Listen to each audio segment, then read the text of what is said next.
So cilantro is one of those herbs I feel like people struggle with because cilantro likes to grow during the spring and fall. So I think a lot of people, when they think of cilantro, they think of growing it with their tomatoes, with their hot peppers. Maybe you want to make a homemade salsa or use it, on tacos or however you're using it. I feel like most people associate that with growing in the summertime, or maybe it's because a lot of people grow in the summertime. And so they think, oh, cilantro, I'm going to grow this with everything else that I want to grow, like my tomatoes and squash and peppers.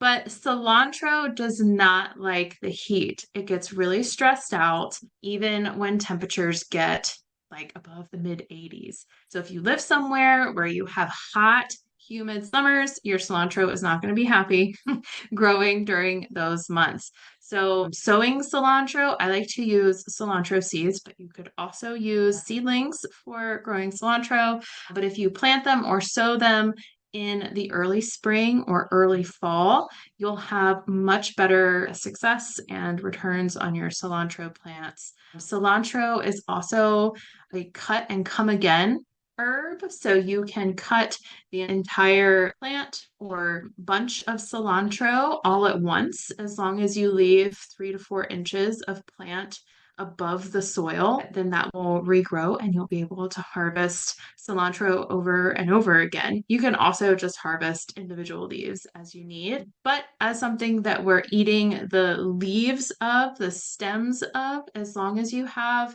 a well-draining, high nitrogen potting soil or natural soil that you're using, then your cilantro will be very happy.